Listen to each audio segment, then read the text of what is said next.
Quickly tell me, how many days are there in your calendar? 365? Very good, except for a leap year, of course. It's a good question. Keep the question in mind, because Martin Luther, we've spoken about Luther quite a bit this year with good reason. Luther lived in a time that was similar to ours in some respects. Martin Luther only had 2 days in his calendar. This day and that day. This day is whatever this day is. But the only other day that matters is that day when Christ returns. That doesn't mean Luther didn't do anything, didn't celebrate anything, didn't have birthdays, Christmas, Easter, Pentecost, all of that. He just knew that none of that mattered when you consider the coming of Christ again. We'll get to that. This is the coming of the Son of Man. There will be signs, Luke 21, verses 25 to 36. There will be signs in the sun, the moon, and the stars, and on the earth, distress among nations, confused by the roaring of the sea and the waves. People, you'll remember we said earlier on the year, people had an innate fear of the ocean, of water. They believed that the waters, the lakes, the rivers, the ocean, is where the beasts of the deep dwelled, those who were there when the earth was formed, that we read about in books like Job, the sea monsters. The people will be confused by the roaring of this primordial force. People will faint from fear and foreboding of what is coming upon the world, for the powers of the heavens will be shaken. Then they will see the Son of Man coming in a cloud, in quotation marks, because Luke is quoting from the book of Daniel. Daniel sees the Son of Man coming on a cloud, presented before the Lord, given dominion over all things, with power and great glory. Verse 28, now when these things begin to take place, stand up and raise your heads, because your redemption is drawing near. Then he told them a parable. Look at the fig tree and all the trees. As soon as they sprout leaves, you can see for yourselves and know that summer is already near. So also, when you see these things taking place, you know that the kingdom of God is near. Truly I tell you, this generation will not pass away until all things have taken place. Heaven and earth will pass away, but my words will not pass away. Be on guard, so that your hearts are not weighed down with dissipation and drunkenness and the worries of this life, and that day does not catch you unexpectedly like a trap. For it will come upon all who live on the face of the whole earth. Be alert at all times, praying that you may have the strength to escape all these things that will take place, and to stand before the Son of Man. This is the word of the Lord. Not a usual Advent reading. Maybe Rayleigh, just go back. Few things we need to, just back to the first one. Excuse me. Few things just to keep in mind. People will faint from fear and foreboding of what is coming upon the world. 2 things there. The word translated there as faint doesn't necessarily mean to faint, although it can certainly apply to that as well. It refers more specifically, you know that feeling when you receive terrible news and your breath is taken away? You know that feeling of your mouth going dry with adrenaline? That's the word. People will faint. People's breath will be taken away for what is coming upon the world. And world there, we're doing a lot of Greek this morning. The Greek word for world is cosmos, but that's not the word there for world. The word there is oikumene, house. And it's a word that the Greeks often applied to their empire, to their judicial, legislative, governing system. And so Luke is having a bit of a political barb here at the Romans. People will faint from fear and foreboding of what is coming upon the people in power, upon the empire, upon the Roman house, because they will not be able to stand in the face of what is coming. Then they will see the Son of Man coming on a cloud with glory and power. Now, when these things begin to take place, stand up and raise your heads. Next slide, Rayleigh. Then he told them a parable. We'll get to the parable at the end. Next slide. Be on guard so that your hearts are not weighed down with dissipation, worries, drunkenness, too much of this and too much of that. That day, so that day does not catch you unexpectedly, for it will come upon the whole earth. And then this terrifying verse, be alert at all times, praying that you may escape the coming horror, the terror, the death, the chaos, the destruction, the confusion. Pray that you may be left to stand before the Son of Man. This was written by Luke many years ago. Here's something else written slightly later, about 100 years ago. If we go to the next one, actually, it's fine. I've got the, thank you. I've got the clicker. This is by the Irish poet William Butler Yeats. Yeats? Yeats. Turning and turning in the widening gyre, the falcon cannot hear the falconer. Things fall apart. The center cannot hold. Mere anarchy is loosed upon the world. The blood-dimmed tide is loosed, and everywhere the ceremony of innocence is drowned. The best lack all conviction, while the worst are full of passionate intensity. Surely some revelation is at hand. Surely the second coming is at hand. The second coming. Hardly are those words out when a vast image out of Spiritus Mundi troubles my sight. Somewhere in sands of the desert, a shape with lion body and the head of a man, a gaze blank and pitiless as the sun, is moving its slow thighs, while all about it real shadows of the indignant desert birds. The darkness drops again, but now I know that 20 centuries of stony sleep were vexed to nightmare by a rocking cradle.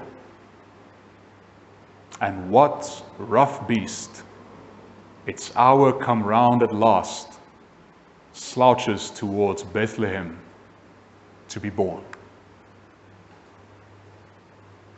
This was written shortly after World War I. You can imagine why. In the context of an Irish poet, a European person, and the death and the destruction that World War I brought to their doorsteps. This could have been written yesterday and been just as relevant, applicable. Something of Luke 21 resonates in the second coming, although Mr. Yeats wouldn't call himself a Christian.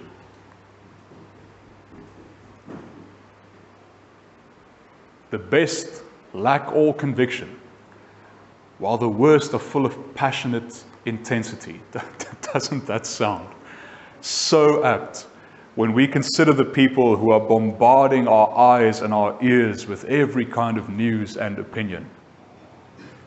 I thought to use this today, perhaps to show us how the things that Jesus is talking about in the book of Luke and the things that this poet saw so clearly in his time are to a certain extent the same things that we must confront. And the magic, the hook, is that Jesus says when these things happen, when you see these things happening, when the best lack all conviction and the worst are full of passionate intensity, when a blood-dimmed tide drowns out all innocence in the world, what must you do? Hide? cower, run to your churches, or raise your heads, for your redemption is drawing near. If there's an important concept, theme today, I think it's this. We began by singing, O come all ye faithful. O come ye, where? To Bethlehem. And we've just read about a rough beast with a pitiless gaze, slouching, where to be born? Bethlehem. And we've just read, let's get back to the text, not spend too much time on the poem. We've just read how Jesus himself says, the second coming will not be a joyous, clean, easy affair. It will be messy. It will be blood-dimmed. It will be incredibly dangerous.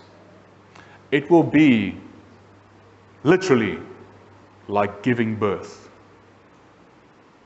I had a friend tell me once when he and his wife's first boy was born, and they were in the hospital, and he was overcome with joy and adrenaline and all the emotions, and so he took the first best picture he could of this little boy in the mother's arms. But the boy had not been cleaned up, been wiped down yet, still full of blood and everything else that goes with birth. But he doesn't care, he's a new father. So he takes the picture and he sends it on the family group to share with them all the joy. And his father sends back, couldn't you have wiped him down first? No one wants to see that. And we've often joked and said, isn't that right? We want the birth, but not the blood. We want all the joy and the peace, but not the pain. And you will know better than I do that birth, new life, cannot, does not, must not happen without the passing and the pain of something else. We had these words in the beginning: Advent, arrival. Apocalypse has almost gotten its own meaning in our term. We think apocalypse means the end of the world. It doesn't. Apocalypse means revelation. It means the self-revealing of God. William Yeats says, surely some revelation, some apocalypse is at hand. Surely the second coming is at hand. Indeed. Jesus spends all of Luke chapter 21 detailing this revelation: warfare and famine and pest and pestilence and death and people turning from the gospel. Surely some revelation is at hand. Chronos, we've spoken about. It's important, you notice in the reading, Jesus says a few times in chapter 21, but specifically in our text here, he says to his disciples, he assures them, verse 32, truly I tell you, this generation will not pass away until all things have taken place. Now, if we take that literally, and we interpret that in terms of chronos time, chronological time, that doesn't make much sense to us. It would have made sense to the disciples. They would have heard it and thought, yes, we walked with Jesus. We saw his death and his resurrection. And when he says to us, you will not pass away before these things happen, we believe him because we're not dead yet. But here we are 2,000 years later, and we need to interpret this not in the light of chronos, chronological time, but in terms of kairos, timing. There's a difference between God's time and God's timing. Kairos is that fleeting moment of opportunity. Kairos is that moment for which you sit and wait on the edge of your seat to move. Kairos is something you can't capture in a clock. Kairos is what we are invited and mandated to engage in when we read about the second coming. Because if we apply kairos, timing, we see how this verse 32 is still true for us and not just for the first apostles. Kairos does something else for us. It allows us to differentiate between waiting for things to happen to you and watching for the things that happen around you. Waiting can be a very passive thing. Waiting can come to personify a certain kind of Christian faith, where we're, as Revelation will say, neither hot nor cold, neither here nor there. Waiting is chronos. Waiting is looking at your clock, asking, why hasn't God returned yet? Watching is kairos.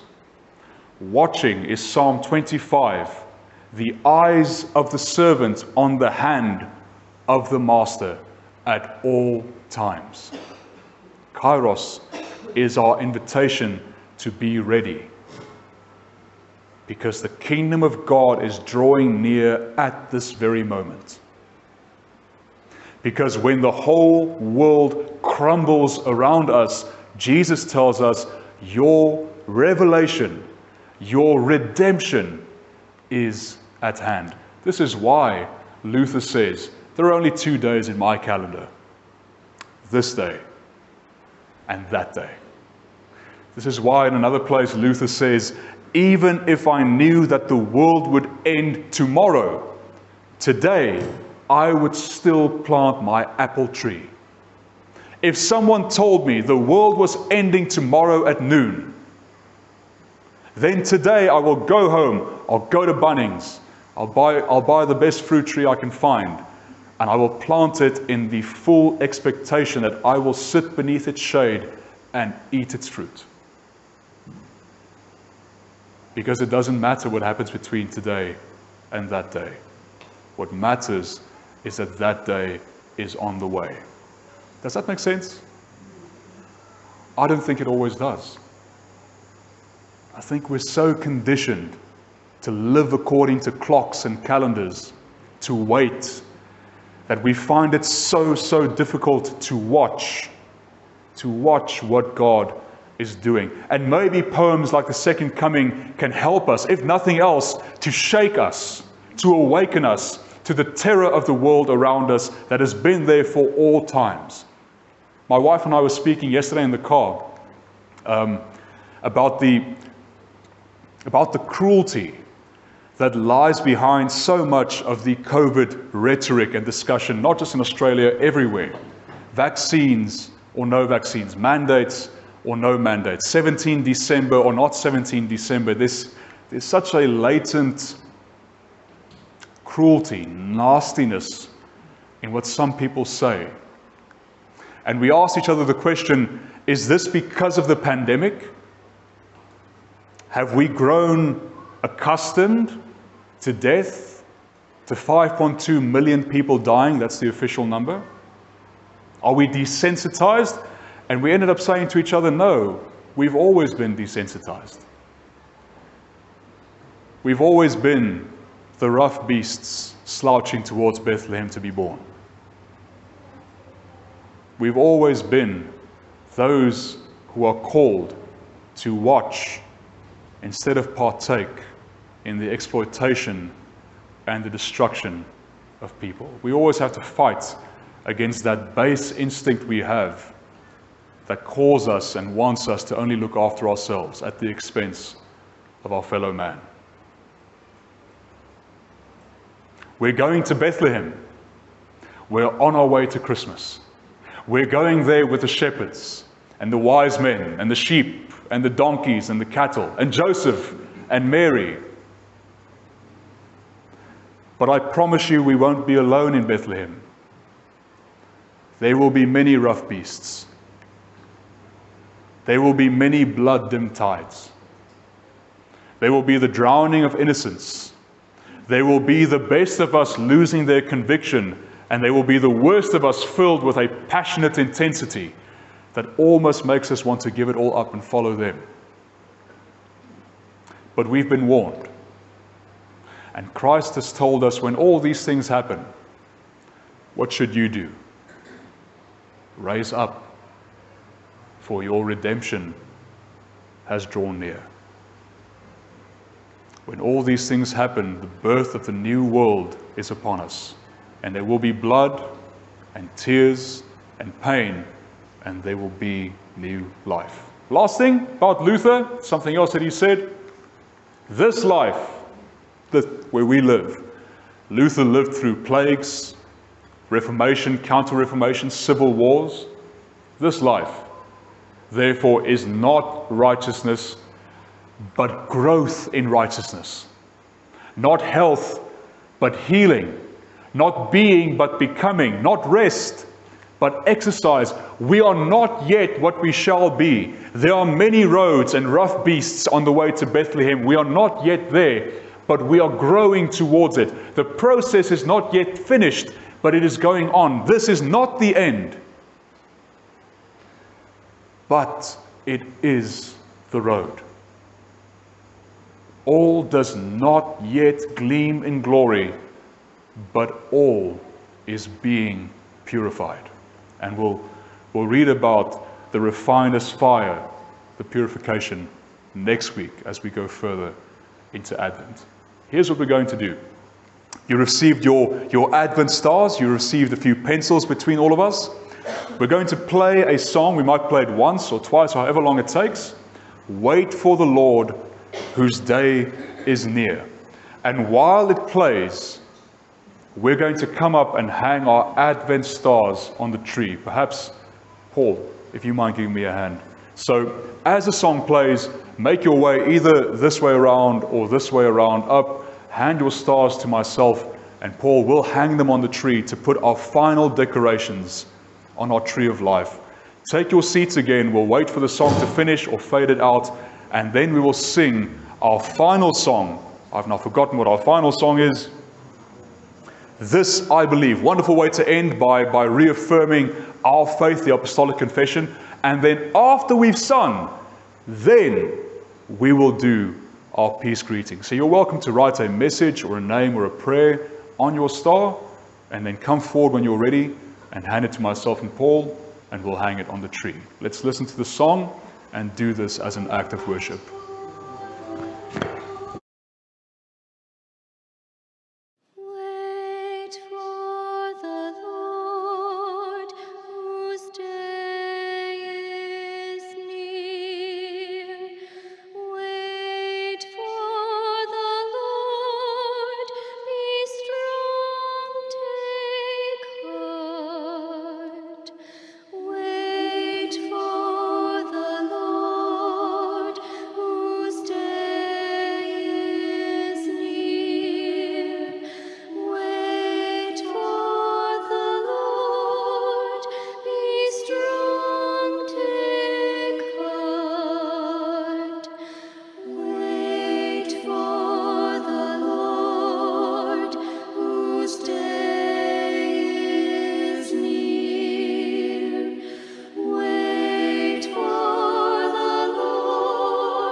Strong.